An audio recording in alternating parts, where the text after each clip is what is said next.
Бийлик, окуялар, тагдырлар. Салам радиосунда ачык микрофондо байланыш күтөбүз.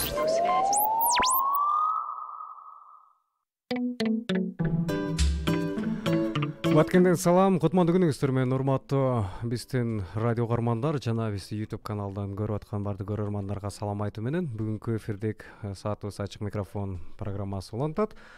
Аны мен Исабек Максутов алып баруудамын. Бүгүнкү эфирдик саатыбыздын темасы бүткүл дүйнөлүк саламаттык сактоо уюму тарабынан 2020 жыл дүйнө жүзү боюнча медайымдар жана умай энелер жылы деп жарыяланган алкагында Баткенде 16 ноябрдан 21 ноябрга карата атайын акция уюштурулган. Дал ошол акциянын негизинде бүгүнкү эфирдик саатыбыздын темасы медайымга рахмат айт деп аталышында. Бүгүнкү эфирдик саатыбыздагы дал ушундай темада өтмөкчү. Өзүңүздөрдүн суроо талабыңыздар болсо, биздин WhatsApp номерибизди билесиздер. 771 69 05 69 түз байланыш номуруна чалып калтыра аласыздар. Андыктан бүгүнкү биздин эфирдик саатыбызга келген коноктор менен тааныштырып өтөйүн. Биз чалаң бүгүн ушул медайымга рахмат темасынын алкагында атайын медайымдарды чакырганбыз. Улук медайымдарды жана умай энелерди чакырганбыз. Алардын тааныштырып өтөйүн. Баткен облустук биргеликтин ооруканасынын башкы медайымы Бактыбаева Салима Элчибековна жана Баткен облустук биргелишкен ооруканасынын жугуштуу оорулар ооруканасынын улуу медайымы Ашыралиева Замира Таштановна жана ошондой эле Баткен облустук биргелишкен ооруканасынын төрөт бөлүмүнүн улуу умай энеси Акматова Аскан Кочкоровна бүгүнкү биздин эфирдик саатта. Саламатсыздарбы? Эфирдик саатка кош келипсиздер. Микрофон тартып алсаңыз. Саламатсыздарбы? Эң эле сиздерге чындыгында биз так мындай алып караганда рахмат айткан учурларыбыз аябай аз кездешет экен. Сиздерге ушул эфирдин башталышынан чоң рахмат. Ушул кылган жумушуңуздарга, кылдаттык менен ар бир кылган ишиңиздердин өзүнүн эч баягы сапер деп коебуз го, сапердин кызматындай эле кызматта. Бул да силерге да чоң ыраазычылык билдирүү менен баштагым келип атат. Салима айым, сизден баштагым келип атат. Сиз бул медайымдык кесипке кайсыл жактан кантип аралашып калдыңыз? Бул балалык кыял беле же атайын кийинчерээк эле кокустан аралашып калдыңызбы дегендей? Саламатсыздарбы жалпы Баткен эли? Ушул убакыттан пайдаланып, мен жалпы эле Баткен облустук биргелешкен ооруканасында эмгектенип жаткан медайым умай эне жана лаборанттарга рахмат айткым келет. Бул медайым кесибин мен 1995 жылы орто мектепти бүткөндөн кийин өзүмдүн каалоом менен тандап алгам. Андан кийин Жалал Абад медициналык окуу жайын бүтүрүп, 98 жылы ушул Баткен райондук оорукана болчу. Ошол оорукананын төрөт бөлүмүнө келип иштөө менен баштагам. Бүгүнкү күндө облустук оорукананын башкы медайымы кызматында эмгектенем. Медайым бул мен үчүн ким? Медайым бул пациенттин эң жакын адамы. Медайым деген бул ким? Медайым бир гана оорукананын ичинде же болбосо ак халатты кийген учурда гана медайым эмес. Ал медайым деген бул өзүңдүн туугандарыңа, коңшу колуңго, жалпы эле эл журтка кандай учур болбосун, үй шартындабы, оорукананын шартындабы, же болбосо бир жерде коноктосуңбу, дайым эле медайым кызматын аткарып келет. Ошон үчүн мен эсептеймин, бул медайым ары сыймыктуу, ары ардактуу, эң керектүү кесип деп. Рахмат. Эми Замира айым, сиз канча жылдан бери бул тармакта эмгектенесиз? Бул алгачкы жумуш күндөрүңүздү айтып өтсөңүз, ушул медайымдык эң алгачкы ушул жумушка орношкон күндөрүңүз кимдин колунда, жардамчыдан башталат го менимче, кайсы бөлүмдөн баштагансыз дегендей? Же алгач эле ушул жугуштуу оорулар менен иштей баштагансызбы? Мен 1992 жылдан бери ушул Бишкектен бүтүп келгем, медучилищени. Ошондон бери биринчи балдар бөлүмүнө киргенмин, медайым болуп. Андан кийин 2000 жылы ошо жугуштуу оорулар бөлүмүндө эмгектенип келатам. Анан 2009 жылдан бери ушул улуу медайым болуп ушул бөлүмдө иштейм. Сиз Абаскан айым, сиз кантип канча жылдан бери бул тармакта эмгектенесиз, медайым болуп? Саламатсыздарбы? Урматтуу угармандар. Мен бул тармакта иштегениме уже 18 жыл болуп калыптыр, Кудай буйрса. Ушу төрөт бөлүмүндө улуу умай эне болуп иштеймин. Бул кесипти тандаганымдын себеби бул балалык кыял. Кыялдар орундалып ушунча жылдан бери ушул кызматта кызыгуу менен иштеп келе жатам. Эми Салима айым айтсаңыз, бул кесипти көп мектепти аяктап аткан, орто билимди аяктап аткан айрыкча жаш кыздар көп тандашат да. Анан эле келип туруп кечээ ушу пандемия башталганда керек болсо ушу медайымдардын да жетишсиздиги байкалды да. Ушу өлкөбүздө жалпы алып карагандачы. Бул кесипти тандабарда эмнеге көңүл буруш керек? Анан азыркы жаштардын деңгээли ушул бүтүп келе жаткан кадрлардын деңгээли азыркы учурдагы медицина тынбай өнүгүп турат эмеспи? Баягы оорулардын жүрүшүнө караган алардын талаптарына жооп берип атабы? Анан эмне себептен ошо медайымдардын таңкыстыгы келип чыгат? Бул жерде медайым кесибин ошо орто мектепти бүткөн бүтүрүүчүлөргө тандоодо мен кандай мындай адамдын өзүндө сапаттар болуш керек деп айта алам. Биринчиден ал жерде тырышчаактык болуш керек. Андан кийин сөзсүз түрдө ошол баштаган кадамды акырына чыгаруу керек да. Мындай айтканда көп убакыт талап кылынат да. Анан медайым болууну бардыгы эле ойлойт да, мындай халатты кийип алып эле ошо менен эле басып жүрөт депчи. Медайымдын жумушу өтө оор жумуш. Анан бизде аял кишилерде көбүнесе ушул медайым кызматын, медайым кесибин тандап алышаттан, бирок ишти баштоо менен 1-2 айда эле жумушту кайра таштоого туура келет. Буну мен эмне менен сүрөттөгүм келет? Бул деген ал болочоктогу эне бир үйдүн мындай оорулугун көтөрө турган, алып бара турган киши катары бул ишти деле, үй шартын деле, үй бүлөлүк проблемаларды деле чогуу алып кете албагандыктан көбүнесе иш таштоо болот. Ошол эле учурда биздин медайымдардын жумушу оор болгону менен бирок жакшы бааланбайт. Аны эмне менен сүрөттөсөк болот? Аны биз эмгек акы менен. Бүгүнкү күндө биздин эмгек акыбыз 4000 сомдон ашыгыраак. 4000 сомдон ашыгыраак бул сумма менен биз азыркы базар экономикасында жашоо өтө кыйын. Анан жаңыдан бүтүп келген медайым өзүнүн 1000 каалоосу болсо деле жумуш аткарайын десе, анан кайын журту, көсү дегендей, анан үйдүн бир нерсесин көтөрө албайт да ал акча мененчи. Ошол деле иш таштоого алып келет. Ошол эле учурда бүгүнкү күндө биздин пациенттердин медайымдарга болгон мамилелери деле керки учурларда чоң роль ойноп калат. Биз бүтүрүүчүлөргө айтат элек, медайым кесибин тандаган адам бул кесибине өтө бек болуш керек. Ал кесипке мен ак халат кийип, элиме халатымдай ак кызмат кылам деген мындай катуу ошол кесипке ишенген киши гана келиш керек. Анан пандемия убагында биз тартыштыктар боюнча биз Баткен облустук биргелешкен ооруканасы тарабынан орто билимдүү медициналык кызматкерлер арасында тартыштык сезилген жок. Бирок башында март айында башталганда бардыгы эле медицина кызматкерлеринин арасында стресс фактор дейбизби, депрессия дейбизби, коркуу сезими болуу менен кетенчиктөө болду. Бирок жумушун таштап кетүү, ошол пандемияга байланыштуу иштен кетүү же болбосо пандемия убагында кызыл аймакка, кызыл талааларга кирип иштөөдөн баш тартуу бизде катталган жок. Бул Баткен боюнча айтып атасыз. Баткен облустук биргелешкен ооруканасы боюнча. Буну менен биз эмнени айткыбыз келет? Бүгүнкү күндө Баткен облустук биргелешкен ооруканасында жалаң гана ак халатындай ак, ниети таза, өзүнүн кесибине бекем, профессионалдуу кызматкерлер иштеп жатат деп айта алабыз да. Рахмат, урматтуу угармандар. Бул уктуруу Европа Бирлигинин ресурстарын колдонуп, алда жергиликтүү демократиянын Европа ассоциациясынын колдоосу менен чыгарылууда. Бул уктуруунун мазмуну үчүн жоопкерчилик грант алуучунун аты жөнү угуна боюнча жүктөлөт жана Европа Бирлигинин жалданын көз карашын чагылдырбайт. Бүгүнкү биздин эфирдеги саатыбыз медайымга рахмат айтаттуу теманын алкагында сөз болуп атат. Өзүңүздөрдүн сурооңуздар, каалоо тилегиңиздер болсо 771 69 05 69 телефон номеруна калтырсаңыз болот. Биз болушунча бүгүнкү биздин меймандарыбыздан жооп алып берүүгө даярбыз. Эми азыркы учурдагы пандемия бул инфекциялык оорулардын түрүнө кирет, жугуштуу оорулардын. Замира айымга суроом.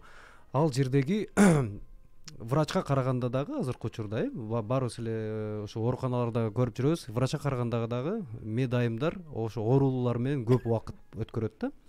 Баягы сөз бар го, генералды генерал кылган бул солдаттары дегендей, врачты врач кылган менче бул медайымдар болсо керек. Сиздерде иш айрыкча ушул жугуштуу ооруларда кандай тартипте жүрөт, анан кантип жумушуңуздар башталат? Баштап келгенде мисалы үчүн көп эле баягы биздин Салима айым айткандай 2 ай иштеп кетип калып, сиздерде кандай талаптар болот? Мисалы үчүн жаңы жумушка орношуп аткан ошол сиздердин жугуштуу ооруларга медайым болом дегендерге. Биз ушу жугуштуу оорулар ооруканасында март айынан бери иштеп келатабыз, медайымдар. Анан бул жерде бригада болуп иштейбиз. Анан бул жерде 80% ушу медайымдын иши болот. Анан өтө оор. Анан саат менен кирип, ар 6 саатты алмашып бригада менен иштешет. Анан кече 7-октябрдан бери 90 койка менен жугуштуу оорулар ооруканасы ачылды. Ошол жерде да азыр кыздар эмгектенип атат, медайымдар. Анан 15 медик иштейт. Анан бул жерде ошо медайымдар өзүңүздөр көргөндөй үй бүлөсүн, бала чакасын таштап 14 күн ошо кызыл аймакта иштеп, анан 7 күн обсервацияда иштейт, 21 күн үйүнөн алыс болуп, балдарынан алыс болуп ошо эмгектенет да. Иштери өтө оор. Анан азыркы учурдагы мисалы үчүн ошол жердеги жумуш аябай көп да. Анан аларга моралдык, психикалык жактан атайын өзүңүздөрдүн араңыздарда атайын көнүгүү дейбизби, атайын бир иш-чаралар барбы, ушуларды өткөрөсүздөр азыркы учурда? Жумуш учурунда дейбизби? Бизде Баткен облустук биргелешкен ооруканасында азыркы пандемия убагына байланыштуу медайымдарга өзгөчө талаптар коюлган.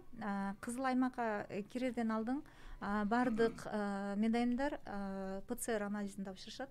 ПЦР анализи таза болгондон кийин, таза чыккандан кийин ошол команданы алып келип бригаданы биз атайын уюшулган окутуулардан өткөрөбүз. Бул окутууда негизинен биз ошол кызыл аймакта кантип иштөөнү түшүндүрөбүз. Жеке коргонуу каражаттарын кантип колдонууну түшүндүрөбүз. Ошол эле учурда ал аймакка киргенде ар кандай типтеги пациенттер менен контакт болушун түшүндүрөбүз. Ал аймакка киргенде бир гана жугуштуу оорулар бөлүмүнүн кызматкерлери эмес, башка бөлүмдөрдүн кызматкерлери дагы эмгектенишет да. Ошон үчүн ал жерге киргенден кийин алардын психикалык жактан бири-бирине болгон мындай көнүмүштөрүн дагы айтып кетебиз да. Анан бул силердин бөлүмүңөр эмес, ал жерде башка бөлүмдүн дарыгерлери бар, башка бөлүмдүн кенже кызматкерлери бар, ар кандай курактагы кызматкерлери бар деп түшүндүрүү иштерин жасап, ошол эле учурда ал кызматкер өзүнүн макулдугун бериш керек. Биз аларды биздин кызматкер болгон чакта деле биз аларды мажбурлап киргизе албайбыз. Биз анын макулдугун алабыз. Анан тиешелүү иш кагаздарын толтурабыз, документациялар болот. Андан кийин директордун буйругунун негизинде 14 күнгө киргизебиз. 14 күн дегенде бул 14 күн эле кызыл аймакта жүрүшөт, бирок ал жерде вахталык режим менен иштешет. 6 саат иштешет, 6 саат дем алышат. Анан бирок 21 күн аял киши болсо деле үй бүлөсүнөн сырт өзүнчө бөлүнгөн мекеменин ичинде иштеп калышат. Жашайт да мындай. Да, жашашат. Ал 21 күн үй бүлөсүн көрбөйт, 21 күн үй бүлөсүнөн обочолонот. Ошол эле учурда ал жалгыз гана бул жугуштуу пандемия убагында биз ушул облустук оорукана биз чогуу иш алып барып атабыз деп айта алам да. Себеби бир гана жугуштуу оорулар бөлүмүнүн кызматкерлери эмгектенген жок. Ал жерде биздин баардык бөлүмдүн орто билимдүү медицина кызматкерлери, баардык бөлүмдүн дарыгерлери, кенже медицина кызматкерлери эмгектенүүдө. Бизде команда болуп бригада менен иштешет. Бригадада 5 дарыгер, 5 кенже кызматкер, 5 орто билимдүү мед кызматкер эмгектенет. 14 күнгө ошончо киши кирип иштейт. Анын курамында дарыгер реаниматолог сөзсүз түрдө болуш керек, дарыгер акушер гинеколог сөзсүз түрдө болуш керек. Ошондой эле биз жандандыруу бөлүмүнүн медайымы, жугуштуу оорулар бөлүмүнүн медайымы, төрөт бөлүмүнүн умайнеси, ушундай кылып биз профилдерине карап туруп команданы түзөбүз. Анан окутуу, анализ тапшыруу, анан даяргерликтен өтүп, туура жеке коргонуу каражаттарын туура колдоно алган кызматкерлер гана, үй шартынан толук бошотулган, макулдугун алган гана кызматкерлер кызыл аймакка кирип иштешет. Рахмат биздин кийинки сурообуз ушул Абаскан айымга. Азыркы учурда ошол пандемия учурунда төрөт бөлүмүндө дагы ошол өзүнчө коргонуу каражаттарын өзүнчө колдонуп атсаңыздар керек. Мен акыркы 1 жылдан бери төрөт бөлүмүнө бара элекмин.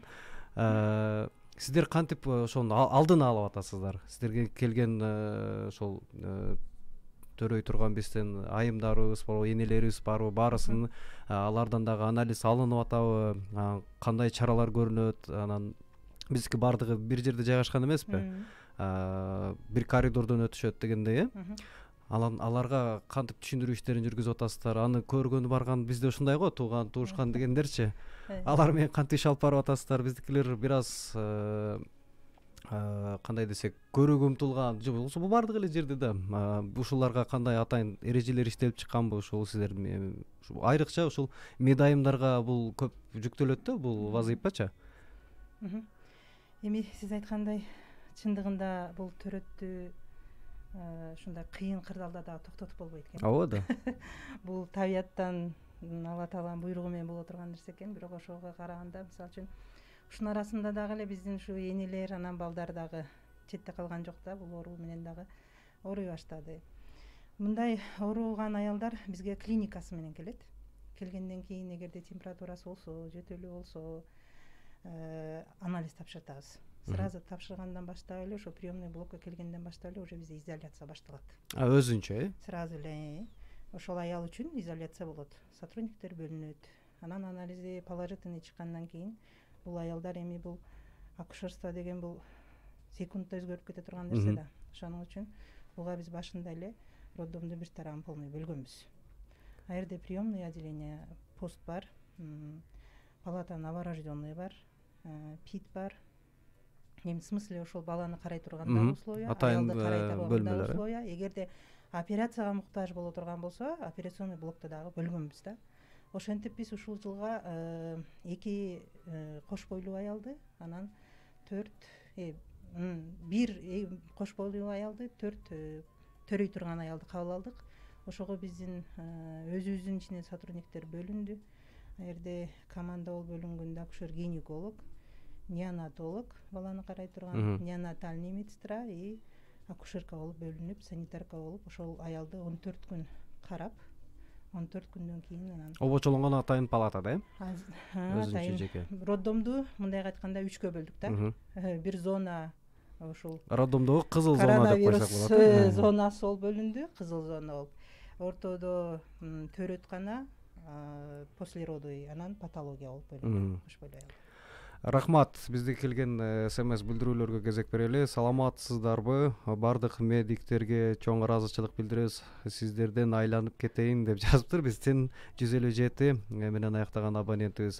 Кандайсыздар, ден соолугуңуздар жакшыбы? Сиздердин ишиңиздерге ийгиликтерди каалайбыз. Мен да жана поликлиниканын жанынан өтүп баратып бүгүн сиздердин майрамго деп ойлогом. Азыр эфирден угуп чын эле майрам экен. Баарыңыздарды куттуктайм. Сиздердин эмгегиңиздерге таазим жана менден дагы чоң рахмат айтып коелу.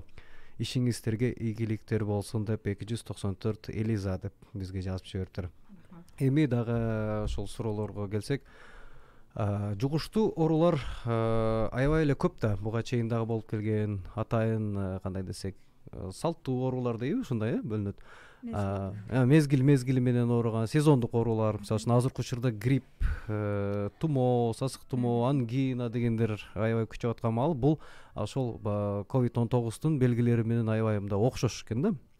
Сиздерге дагы ушундай өзүнүн чочуп эле баягындай паника калтырып келгендер дагы болсо керек менимче, же андайлар каттала элекпи азыркы учурда ушу пандемиядан бери? Кимиңиздер жооп бересиз? Бул азыркы мезгилдүү оорулар катарына биз сасык тумоо оорусун алсак болот. Биз азыр күз бүтүп кыш башталганга байланыштуу. Анан бул сасык тумоо оорусунан коронавирус инфекциянын айырмачылыгын бардык эле санитардык агартуу иш-чараларында, ар кандай бюллетендерде жана социалдык тармактарда толук экөөнүн өзгөчөлүктөрү көрсөтүлгөн. Анан бизде бөлүмдөрдө кандай кабылдоо болот? Биздин бөлүмдөрдө бүгүнкү күндө ооруканабызда 90 керебетке атайын уюшулган COVID-19 жана COVID-19 жана пневмония оорусун кабыл алуучу стационар уюшулган. Башка бөлүмдөргө келген бейтаптарыбызда, башка бөлүмдөр кадимкидей эле тартипте иш алып барууда. Башка бөлүмдөргө келген бейтаптарыбызда эгерде кооптуу учурлар же болбосо шектүү учур пайда болсо, бизде кандай иш чаралар жүргүзүлөт? Бардык бөлүмдөр жеке коргонуу каражаттары менен камсыздалган. Шектүү пациент кабылдагандан баштап бардык бөлүмдөрдө изоляция башталат. Изоляция деген ал пациенттин өзүнө жалгыз же болбосо жекече кароо. Жекече кароодо ал жерге медициналык кызматкерлер бекитилет.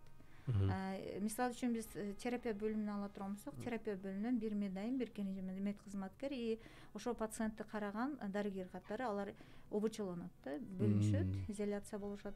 Анан эгерде ал пациенттин анализи таза чыгып, эч кандай пневмония жана COVID-19 дартында шектүү учур тастыкталбаса, анда ал пациент ошол өзү жаткан бөлүмдөн эле дарыланып чыгат.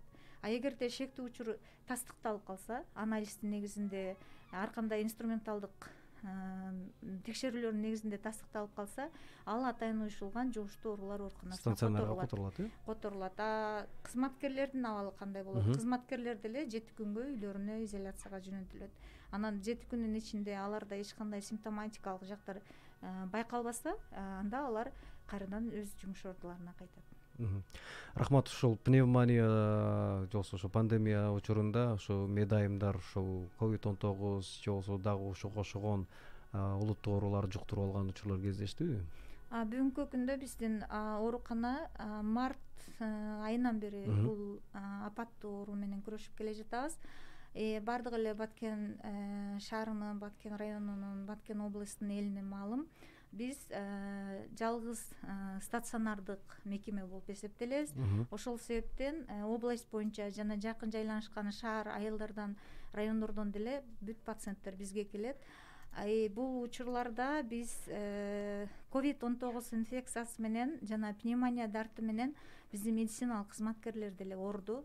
Анан бул ар кандай шартта жуктуруу учурлары катталды. Атап кетсем, кызыл аймакта иштеп чыккандан кийин деле кызматкерлер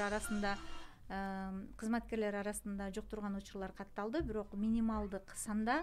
Анан сырттан деле жуктуруулар болду. Себеби биздин жумуштан сырткары. Да, биздин кызматкерлер деле Баткен шаарынын, Баткен районунун эли да, Баткен шаарында, райондо болуп аткан жараны катары Баткен шаарында, Баткен районунда болуп жаткан той тамашаларга барышат, базарларга барышат дегендейчи. Ошон үчүн бизде өзүнө чектелген саатта гана иш учурунда болушат. Например, күндүз иштесе, күндүзү барып 9 саат ишинде болот, 15 саат өзү каалаган жакта жүрөт. Ошол себептен ар тараптуу жуктурган учурлар катталды, бирок тилекке каршы биз кызыл аймакта иштеп жаткан кызматкерлерибизден деле жуктурган учурлар катталды. Бул катталууларды мындай чекит кое албайт экенбиз да, же жуктурбай бардык кызматкер так иштеп чыгат деп деле айта албайбыз. Себеби бул бир гана уюштуруу иштеринен же болбосо ошо кызматкердин жеке коргонуу каражаттарын туура колдонгондугунан же болбосо ошо кызматкердин ден соолугунун,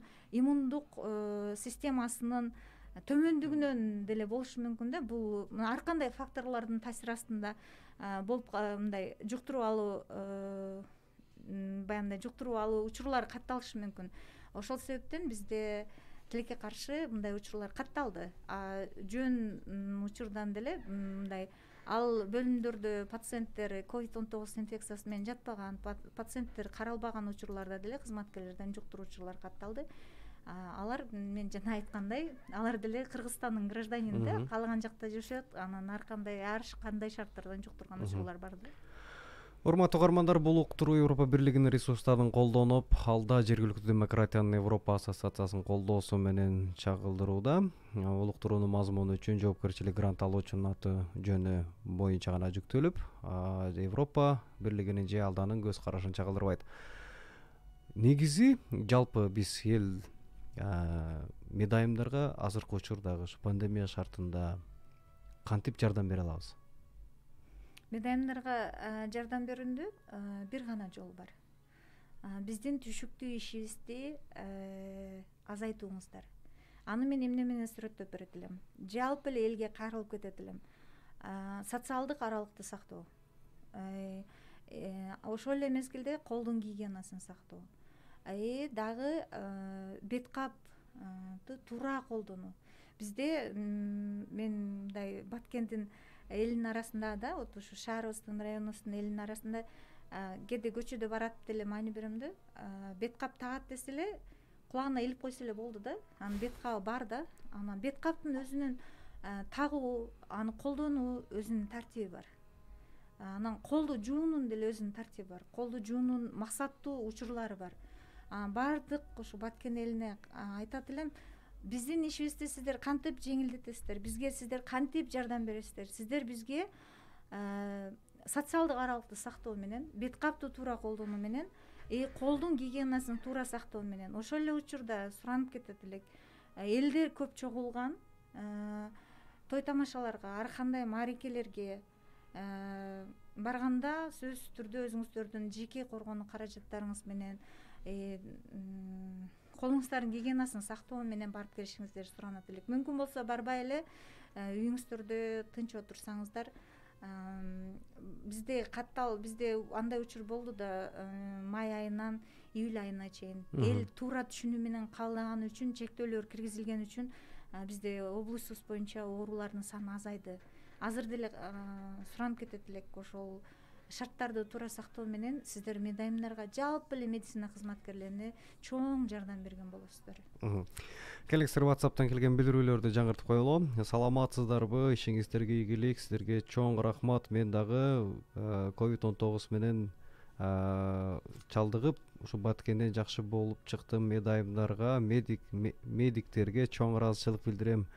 Сиздердин ден соолугуңуздар үчүн өмүрүңүздөр узун болушун каалаймын, Алымбек деп бизге калтырыптыр. Дагы келген билдирүү: кутмандуу күн, кандайсыздар дейт. Майрамыңыздар менен дайыма ушундай бүгүнкү маанайдай болуп жүрө бериңиздерчи. Мен COVID-19 эмес, ага чейин дагы мен медайымдарды дайыма сыйлаймын. Азыр дагы сиздерге чоң ыраазычылык билдирип кетемен деп 779 абонентинен калтырган. Эми эфирибиз дагы соңуна чыгып барат. Азыркы учурдагы биздин жаш үйдө отурган медайымдар бар да, жумушсуз азыркы күндө, бирок өз ишин мыкты билген. Ошолорду кантип сиздерге, өзүңүздөргө, аларга мен берейин деген суроом, алар дагы өзүнчө ушул сиздерге кантип жардам бере алат үйдө отуруп? Ушул медицина тармагында илими бар адамдар деп койсок болот, орто билим бар дедиңизби, ошондой айтыңыз. Бүгүнкү күндө атайын орто билимдүү медайым, умайыне, лаборанттар болсо, биз Баткен облустук биргелешкен ооруканасына жумушка кабыл алабыз. Жумушка кабыл алуу менен биз аларга, эгерде биздин кайсы бөлүмгө кире турган болсо, ошол бөлүмдүн шарттарына, ошол бөлүмдө жасалган процедураларды толугу менен үйрөнүп бүткөндөн кийин директордун буйругунун негизинде ишке кабылдайбыз. Бирок биз бүгүнкү күнгө чейин волонтердук иш чараларды колдонгон жокпуз. Буга чейин сунуштар болгон.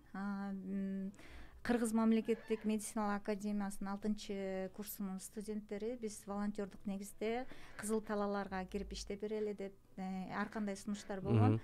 Бирок биз бул кызыл талага, кызыл аймакка жумушка 14 күндүк вакталык режимде киргизип аткан учурда Баткен облустук биргелешкен ооруканасынын башкаруу аппараты деле өзүнүн чегинде жоопкерчиликти алабыз. Ошол себептен биз андай волонтердук же болбосо сырттагы биздин өзүбүздүн кызматкерлер эмес, сырттагы кызматкерлерди чакырган жокпуз, алган жокпуз. Себеби биз алардын канчалык деңизде процедуралар жасоосун билбейбиз. Биринчиден, канчалык профессионалдуу экендигин. Экинчиден, жуктурган учур катталса, ал шарты кандай болуп чечилиш тартибинде эле нормативдүү документтерде толук көрсөтүлгөн эмес. Анан эгерде бизге азыр медайым деген диплому бар, бирок бүгүнкү күндө иштебей, ар кандай шарттар менен, балким жаш баласы менен да үйдө отургандар болсо, алар бизге кандай шартта жардам бере алышат? Алардан суранат элек, ошол социалдык тармактар аркылуу медайымга жардам берүү бул үйдөн чыкпаада, же болбосо медайымга жардам берүү бул колду гигиенасын сактоодо, ушундай жакшы урандар менен иш чаралар жасасалар болот. Бирок биз волонтердук кызматтарды али практика жүзүндө колдонгон жокпуз. А эгерде жумушка кирем, Кызыл Талаада иштей алам, же болбосо ошо Кызыл Талаада кирип иштегенге шартым бар, күнү түнү иштегенге 14 күн үй бүлөмө ташап барганга, жумушка киргенге шартым бар дегендер болсо, Баткен облустук биргелешкен ооруканасынын эшиги дайыма ачык. Бирок биз да айтабыз, биз сразу ишке кабылдаган күндөн эле аны кызыл аймакка киргизбейбиз. Аны биринчиден психологиялык жактан даярдаш керек, экинчиден биз анын профессионалдуулугуна көзүбүз жетиш керек. Ал деген вена кан тамырына укол салынуу да, же болбосо ар кандай катетерлерди коюунуу, аппаратуралар менен иштетүүнү толук өздөштүргөндөн кийин гана биз ал жумушка кое алабыз. Азыр жалаң гана санитардык агартуу иш чараларына активдүү катышып берүүлөрүн гана сурайбыз. Рахмат. Бүгүнкү биздин эфирди дагы бир жолу кайталап өтөлү. Бүткүл дүйнөлүк саламаттык сактоо уюму тарабынан 2020 жыл дүйнө жүзү боюнча медайымдар жана омай энелер жылы деп жарыяланган алкагында Кыргыз Республикасынын өкмөтүнүн дени сак адам, дени сак өлкө 2019-2030 жылдарга калктын саламаттыгын сактоо жана саламаттык сактоо системасын өнүктүрүү программасынын иш планынын алкагындагы медайымга рахмат айт акциясы бүгүн 16 ноябрдан 21 ноябрга чейин ошо Баткен облустук биргелешкен ооруканасынын жалпы медайымдарын майрамы менен куттуктайбыз. Жана ошондой эле бүгүнкү биздин эфирдик саатыбызга келген меймандарды дагы бир жолу тааныштырып өтөйүн. Баткен облустук биргелешкен ооруканасынын башкы медайымы Бактыбаева Салима Элчибековна жана Баткен облустук биргелешкен ооруканасынын жугуштуу оорулар ооруканасынын улуу медайымы Шырайлиева Замира Таштановна болду. Жана Баткен облустук биргелешкен ооруканасынын төрөт бөлүмүнүн улуу майенеси Акматова Аваскан Кочкоровналар бүгүнкү биздин эфирде болду. Уктуруу Европа бирлигинин ресурстарын колдонуп, алда жергиликтүү демократиянын Европа ассоциациясынын колдоосунун негизинде чыгарылды. Уктуруунун мазмуну үчүн жоопкерчилик грант алуучунун аты жөнү гана боюнча жүктөлөт. Европа бирлигинин же алданын көз карашын чагылдырбайт. Акырында эркин микрофон берели. Аваскан айым сизден болсун. Жалпы медайымдарга, жалпы биздин угарман көрөрмандарга ушул убакыттан пайдаланып, мен чындыгында кыргыз элиме жана ушул тармакта катуу күч болуп, ушул көзгө көрүнбөгөн бир ооруну жеңип аткан медиктерге жана медайымдарга чоң рахмат деп айтамын. Сиздерге дагы кичине чыдамдуулук каалайбыз. Ушул медайымдардын үй бүлөсүнө дагы ушул көбүнчөсүн ушу кыздардын күйөөлөрүнө, үй бүлөлөрүнө кичине жардам берип, ушул убакка чейин колдоп, коштоп келаткандар үчүн чоң рахмат. Себеби үй бүлөң тынч болгондон кийин жумушта дагы анча эмеси болбой калат да, тынчтык болбой калат. Ошоның үчүн ушул үй бүлөлөрүнө тынчтык каалаймын. Анан ушул заманыбызга тынч болсун дейбиз. Ушул пандемия дагы кыргыз элинен уже кичине болсо дагы азайып ушуну менен жок болуп кетип, дагы жакшы жашоо башталсын деп тилейбиз. Анан сиздерге дагы чоң рахмат. Рахмат. Замира Таштановна айым сизден болсун. Жалпы кыргыз журтчулугуна, медайымдарга. Мен да ошо кыргыз элиме, анан ушул оор мезгилде иштеп жаткан медайымдарга рахмат айткыбыз келет. Ошо түшүктүү иштерине ийгиликтерди каалайбыз. Анан ошо үй бүлөлөрү менен тынч аман эсен болсундар. Чоң рахмат. Жыйынтыктоочу сөз болсун. Салима Элчибековна, жалпы журтка, медайымдарга. Кыргыз журтчулугуна бүгүнкү күндө өзүнүн эмгегин тартуулап жаткан орто билимдүү медицина кызматкерлери, медайымдар, умай энелер жана лаборанттар, сиздердин түшүктүү ишиңиздерге, жасаган кызматыңыздарга таазим этебиз. Жана дагы бир жолу сиздерге жалпы элибиздин атынан, жалпы Баткен элинин атынан чоң ыраазычылык билдиребиз. Медайымдарга рахмат. Сиздерге дагы чоң ыраазычылык билдиребиз. Атайын ушундай бүгүн бир аз эс алып, кичине болсо да жеңилдик график менен атайын бригадаларды коюп, бүгүн бир аз майрамдык маанай менен бошонсоңуздар да биздин эфирге чакыралдык. Убактыңыздарды аябай келгениңиздер үчүн чоң ыраазычылык билдиребиз. Ары түшүктүү ишиңиздерге ийгиликтерди каалайбыз. Сиздердин жеңишиңиздер жалпы Кыргызстандын жеңиши экенин эч качан унутпаңыздар. ыраазычылык билдиребиз. Эфирибиз дайыма ачык. Мындан кийин жакшы, абдан да сонун маанай позитив, жакшы темалардын үстүндө сүйлөшүүгө насип этсин дейли. Урматтуу угармандар, ачык микрофон программасында бүгүн биз Медайымга рахмат темасын алкагында сөз кылдык. Аны мен Исабек Максут алып бардым. Угушканча саламыбыз түз болсун.